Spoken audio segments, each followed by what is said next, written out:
We all get in arguments from time to time. Sometimes, and perhaps most of the time, these arguments are over petty things. They don't end up mattering in the end. But sometimes we get in arguments where we actually have a stance. We have a belief, some opinion, and we have a reason for it. And unfortunately, it's difficult to convince someone in an argument where both people feel pretty strongly about their own opinions. It's difficult to convince someone to join your side. And it's probably equally difficult for them to convince you to join their side. Now, in today's episode, we aren't going to discuss the concept of strong opinions weakly held, although that is something that I encourage you to learn about. Go and Google after you listen to this episode. But instead, I want to discuss a strategy for having better arguments. My name is Jonathan Cottrell, and you're listening to Developer Tea, and my goal on the show is to help driven developers connect to their career purpose and do better work so you can have a positive influence on people around you. And in this particular case, doing better work is about harmony. We've been kind of focusing on this topic of harmony and focusing on kind of shifting the way that we think about attaching ourselves to our code and our ego-driven programming. This is something that can be really toxic. And the most toxic moment that you may have in your day-to-day work could be that argument. You know, it's a very interesting thing that it may start out as an argument over the subject, but eventually, in the end, if things go poorly, these arguments can devolve into very personal arguments. Attacks on people's intelligence, for example. Now, hopefully you catch yourself before you go too far down the road of argumentation where things get personal. But I want to give you a strategy, or perhaps a thinking method, a way of perceiving in an argument that may help you. Not necessarily win the argument, but come out with a better solution. If your goal in any argument is simply to win, then, well, unfortunately, you're going to end up with suboptimal solutions. Your opinions, as we've said many times on the show, your opinions, and everyone else's for that matter, are often wrong. And so having a positive debate, comparing opinions so that you can collectively choose the best, that's really the point of allowing arguments to happen in the first place, of allowing deliberation to happen in the first place.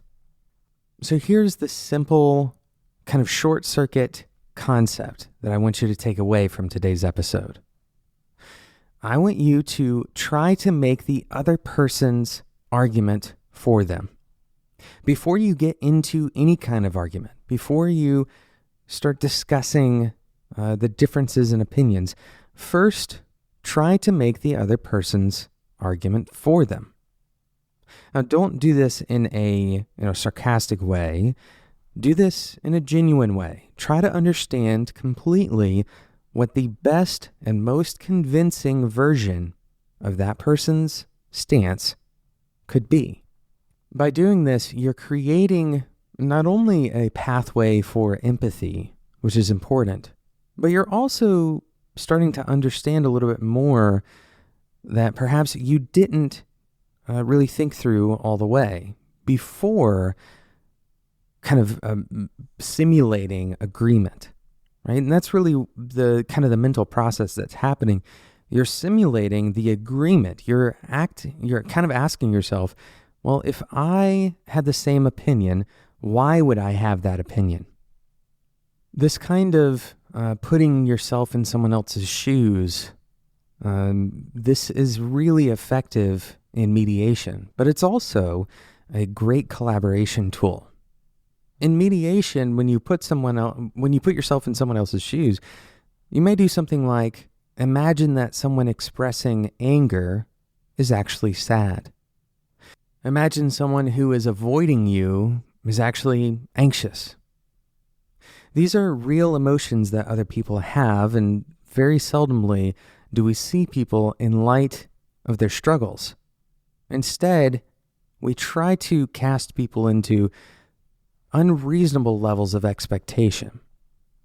And so instead of approaching an argument as if the other person should have a rock solid response to every question that you ask, for example, try to see things from their perspective, and not just artificially or at the surface level, but practice having their perspective.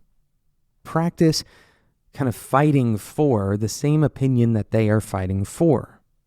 What this ultimately will lead to is a much better mediation between opinions.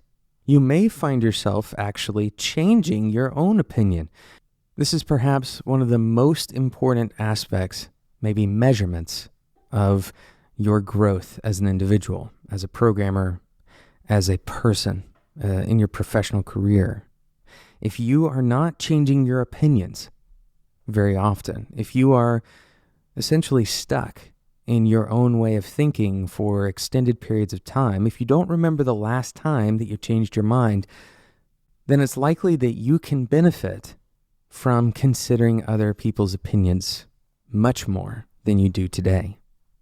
And so I encourage you, the next time you get into some kind of argument, and the best type of argument to start with is one that's a little bit less kind of consequential, right? Maybe it's something about syntax. If you can start by trying to figure out how you can make the other person's argument better, then perhaps you can understand the other side. You can understand why your argument doesn't make as much sense to them as their own. Thank you so much for listening to today's episode of Developer Tea. We don't have a sponsor for today's episode, but in lieu of a sponsor, I encourage you to take just a moment to go and subscribe in whatever podcasting app you use, and then leave us a review on iTunes. This is the best way to help other developers like you find the show, but it also gives us a chance to read and understand your feedback about the show so we can continue to make things better for you. Thank you so much for listening, and until next time, enjoy your tea.